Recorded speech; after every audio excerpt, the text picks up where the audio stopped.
पनीर तो सब्जी बनाने के लिए होती है, पर ये क्या पनीर तलने डाल दिया। आज मेरे घर में एक बहुत ही बड़े होटल के शेफ़ आए हुए थे। उनको हमने बोला, शेफ़ साहब आज ऐसी पनीर बनाओ कि जो हमने आज तक नहीं खाई होगी। उन्होंने क्या किया, पनीर के पूरे गट्ठे को ही तेल में तलना स्टार्ट कर दिया। मैंने कहा, शेफ़ साहब पनीर को इस तरह से तेल में कौन तलता है। तो उन्होंने कहा, आप बस देखते जाओ, मैं आज आपको पनीर की ऐसी यूज बताऊंगा जो आपको बड़े से बड़े 5 स्टार होटल्स के शेफ़ भी नहीं बता पाएंगे। मैंने कहा, वाह, फिर तो आज मज़े ही आ जाएंगे। उन्होंने पनीर को तलने के बाद एक पानी के कटोरे में डाल दिया। मैंने कहा, शेफ़ साहब पहले तो आप पनीर को तल लेते हो, उसके बाद आप इसे पानी में क्यों डाल रहे हो। तो उन्होंने कहा, पानी में डालने से पनीर सॉफ्ट रहेंगे और इसका सारा तेल पानी में ही छूट जाएगा। उसके बाद उन्होंने उसी तेल में 4 साबुत प्याज, 3 हरी मिर्च और कुछ लहसुन भी डाल दिए। फिर मैंने शेफ़ साहब से पूछा कि अब ये क्या कर रहे हो शेफ़ साहब, क्योंकि मैंने कभी इस तरह से प्याज को हरी मिर्च और लहसुन के साथ तेल में तलते हुए नहीं देखा। फिर वो बोले, सारा खेल तो इसी में है मेरे भाई। मैंने कहा, अच्छा। इसके बाद उन्होंने इसमें 3 टमाटर भी डाल दिए।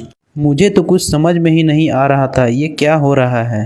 उन्होंने 3-4 मिनट तक सारी चीज़ों को तलने के बाद उसे एक प्लेट में निकाल लिया। मैं मन ही मन सोचा, अब ये क्या करने वाले हैं। उतने में ही उन्होंने कुछ काजू और बादाम को भी इसी तेल में तलने डाल दिया। इसे देख मुझे लगा कहीं ये शाही पनीर तो नहीं बना रहे हैं।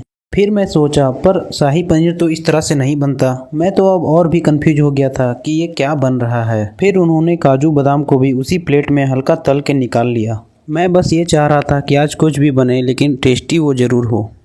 फिर उन्होंने सारी चीज़ों को मिक्सी के जार में डालकर उसका पेस्ट बना लिया।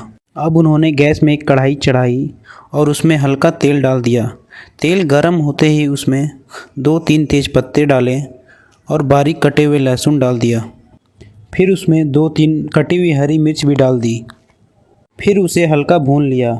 हल्का भूनने के बाद उसमें थोड़ी सी बारीक कटी हुई प्याज भी डाल दिए और प्याज को गोल्डन ब्राउन होते तक भून लिया। उसके बाद उसमें जो प्याज काजू टमाटर वाली पेस्ट तैयार की थी ना, वो भी डाल दिए और उसको अच्छे से मिक्स कर लिया। अब मुझे थोड़ा थोड़ा समझ आ रहा था कि ये क्या होने वाला है। अब मिक्सी में जो थोड़े मसाले बचे थे उसमें थोड़ा पानी डाल के हम इसी में डाल देंगे और फिर इसको अच्छे से चला लेंगे। इसमें से बहुत ही बेहतरीन खुशबू आना स्टार्ट हो गए थे। कुछ मिनट इसे चलाने के बाद इसमें स्वाद अनुसार नमक डाल देंगे। इसकी खुशबू इतनी प्यारी आ रही थी कि क्या बताऊं आपको। फिर उसमें उन्होंने कुछ मसाले डाले, जैसे लाल मिर्च पाउडर, धनिया पाउडर और हल्दी पाउडर। फिर उसको खूब अच्छे से भूनने लगे। भूनते भूनते वो इतने अच्छे से भून गए थे कि वो मसाले एकदम आधे हो गए। जब मसाले अच्छे से भून गए तब उन्होंने उसमें पानी डाल दिया। आपको जितनी ग्रेवी करनी है उस अनुसार पानी डाल सकते हैं। पानी डालते ही जैसे उबाल आना स्टार्ट हो गया, उसमें जो पनीर हमने तला था उसको भी छोटे छोटे टुकड़ों में काट कर इसी में डाल देना है। पनीर को कढ़ाई में डालते ही कढ़ाई का दृश्य ही कुछ और लगने लगा था। बहुत ही सुंदर सा क्रीमी क्रीमी दिख रहा था।